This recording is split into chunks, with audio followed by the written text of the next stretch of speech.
Bueno, amigos, como les anticipé hoy al comienzo del programa, vamos a charlar sobre lo que sucedió principalmente estos últimos días allí en la zona de la Laguna de Soria, de la cual siempre hemos hablado por su encanto, por su riqueza natural, de la importancia que tiene para la sustentabilidad de Mendoza. Pero bueno, han sucedido otras cosas que quiero saludar ante todo al biólogo Agustín Zarco, quien es presidente de la Asociación para la Conservación de la Diversidad Biológica Argentina, conocido como Biota. Agustín, ¿cómo estás? Buen día. Buen día, ¿cómo estás? Muy bien por aquí. Bueno, muchas gracias por atendernos. Queremos conocer qué es lo que pasó puntualmente, qué ocurrió allí en la Laguna de Soria. Sí, primero que nada voy a poner en contexto, para los que no conocen la Laguna de Soria es una de las 4 lagunas que crea el Arroyo Ledes, ¿sí? El Arroyo Ledes es el último remanente de un enorme humedal, ¿sí? Tenía casi 180.000 hectáreas en Mendoza, llamado a la Ciénaga del Bermejo, que por distintas acciones humanas se ha ido secando en los últimos 2 siglos. Particularmente en los últimos 50 años, los cauces de los arroyos se han encauzado y las tierras se han dedicado al cultivo y a la urbanización, entonces se perdió este humedal y hoy solamente nos queda este arroyo con estas 4 lagunas. Particularmente estas lagunas son terriblemente importantes a lo que refiere el ambiente mendocino, porque para darse una idea de las 350 especies de aves que tenemos en Mendoza, ¿sí? 230 están en este humedal particularmente, ¿no? Es un lugar donde bajan aves migrantes que vienen desde el hemisferio norte, ¿sí? Que tiene una fauna riquísima, no solamente en aves, ¿sí? Y donde hay yacimientos arqueológicos, por lo tanto ahí es patrimonio cultural y natural de los mendocinos. En esta laguna, particularmente Laguna de Soria, hace unos días nos enteramos que una empresa desarrolladora comenzó obras para crear un country, ¿sí? Un barrio privado en las orillas de la laguna, arrasando con topadoras este ambiente, este humedal que es único en el mundo. ¿Y ya llegaron a hacer algo? O sea, avanzaron ya, llegaron a, no sé si usar la palabra destruir o deforestar, ¿cuál sería la expresión Sí, correcta? según lo que comentaron unos guardaparques que se fueron a hacer actas, al parecer ya ha habido un desmonte de casi 2 hectáreas, ¿sí? Pero el proyecto involucra mucho más, una superficie mucho mayor, ¿no? Alrededor de 22 o 23 hectáreas. Uh-huh. Hasta ahora sabemos que hoy se desmontaron 2 hectáreas. Ahora, no entiendo, entra una empresa constructora, de eso estamos hablando, entra con sus máquinas y puede hacer y deshacer lo que se les ocurre. Bien, desconozco la posición esto está dentro del municipio de Lavalle, desconozco la posición de ellos, pero para hacer este tipo de actividad, obviamente la empresa debiera tener estudios de impacto ambiental, ¿sí? Hace un poquito sacaron un comunicado donde admitían de que aún no tenían las habilitaciones municipales y no tenían este estudio de impacto ambiental. Claro, y te Por quiero ende, contar... estas acciones no serían legales. Sí, y te quiero aclarar que lo consultamos con la Municipalidad de Lavalle y nos dijeron que justamente están estudiando este tema y están muy preocupados por esta situación. O sea, no son indiferentes para nada lo que ha sucedido.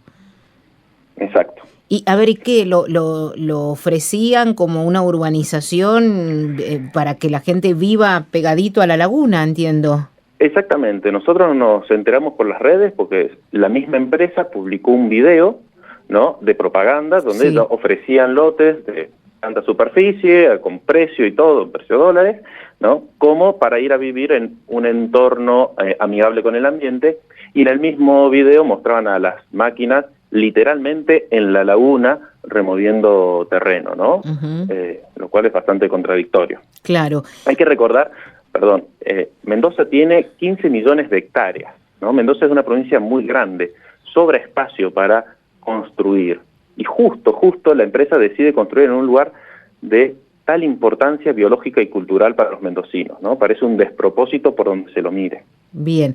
Ahora, Agustín, explícame vos como biólogo, ¿cuál sería el problema si viene una urbanización, o sea, se establece un barrio que respete todas las normas? Voy a decirte que sea sustentable con el ambiente, amigable. O sea, ¿por qué pensar que te podría llegar a causar un daño?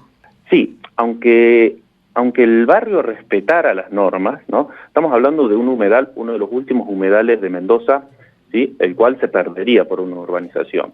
El humedal provee distintos servicios a la población, ¿no?, que van desde la regulación del mismo cauce de agua, ¿no?, evitando inundaciones y generando agua para riego, mantiene diversidad biológica, ¿no? Hoy estamos viviendo una crisis mundial que se genera por pérdida de biodiversidad, ¿no? La diversidad actúa como efecto dilución, ¿sí?, y evita que las enfermedades se salten entre especies, hagan lo que llamamos en ecología spillover, ¿sí?, y que se generen zoonosis.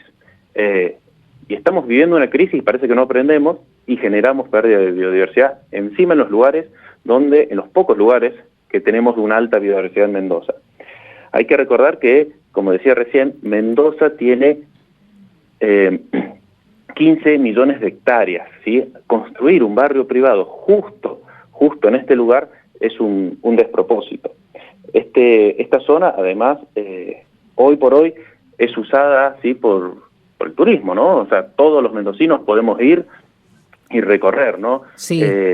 Convertirlo en un barrio privado nos va a sacar este derecho de disfrutar de este ambiente. Sí, de hecho se han hecho campañas de limpieza el año pasado, me acuerdo de la Laguna de Soria, con mucha participación de los ciudadanos.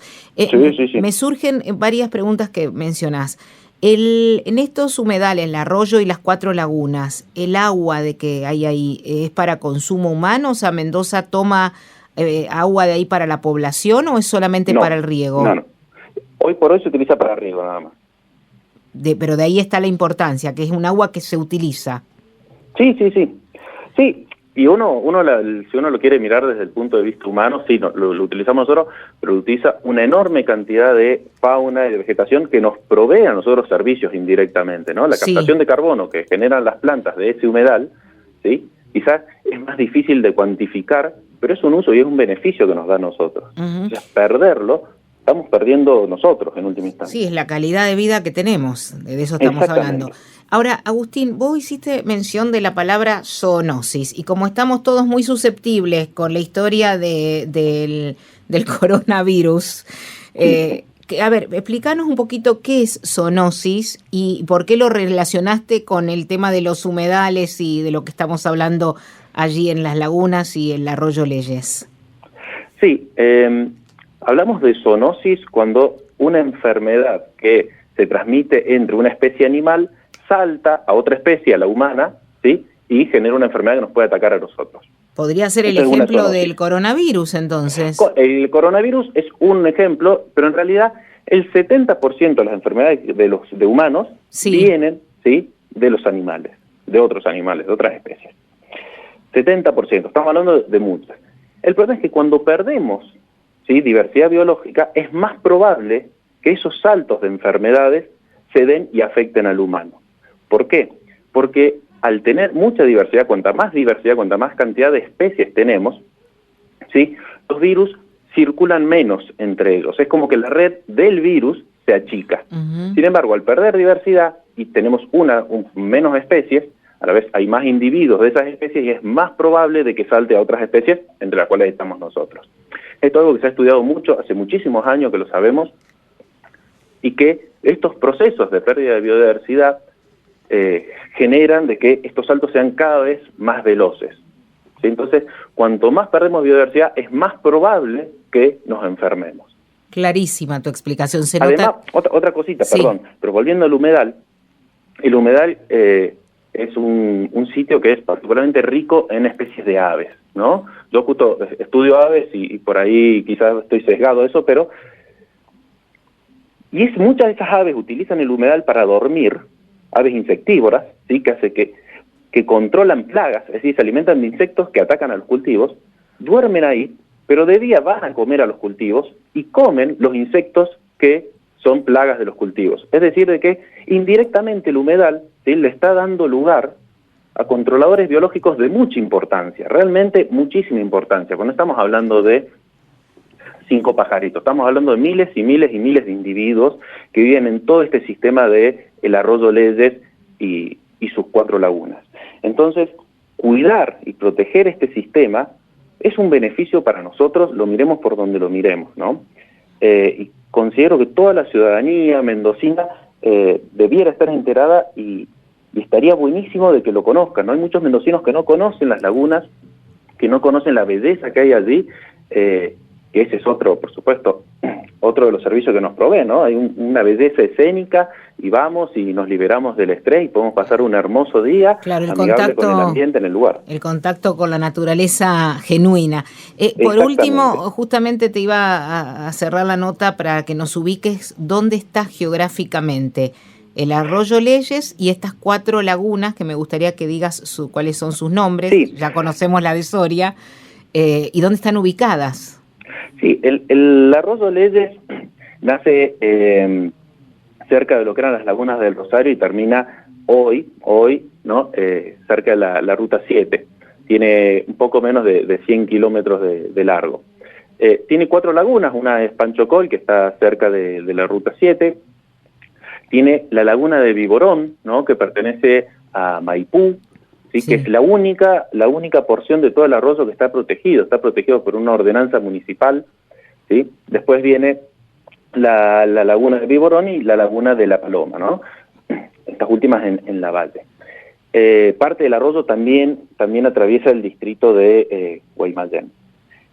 Muchos creemos de que todo este sistema debiera ser protegido y convertirse en un área natural, en un gran área natural que realmente en Mendoza no tenemos áreas protegidas que conserven este tipo de ambiente. Así que es único en el mundo y que puede realmente ser muy, muy atractivo para los desarrolladores turísticos, ¿no? O sea, totalmente. Uno no está en contra del desarrollo per se, pero creemos que hay desarrollos muy amigables con el ambiente. Totalmente. Una última pregunta de lo que estás explicando. ¿Las lagunas son afluentes del arroyo? ¿O no es correcto decir así? Son inundaciones del propio arroyo. O sea, son derivaciones del arroyo. Es el mismo arroyo que se ensancha. Eso. Se ensancha por momentos, pero después continúa. Es exactamente. O sea, a ver, es un agua que entra y sale, que fluye. Así es, exactamente. O sea, a ver, nuevamente, dentro del mismo tramo, esto que estás hablando de los 100 kilómetros del Arroyo Leyes, se arman por momentos como estos baches que son las 4 lagunas. Así es. Bien, qué interesante. La verdad que no tenía idea de lo que estábamos hablando, ahora me quedó muy claro, gracias a que sos biólogo y entendemos muy bien este tema, gracias a esto.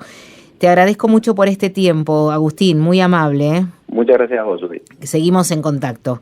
Dios. Gracias. Agustín Zarco, presidente de la Asociación para la Conservación de la Diversidad Biológica Argentina, Biota, como le decía recién, es biólogo, y creo que ha quedado clarísimo este tema.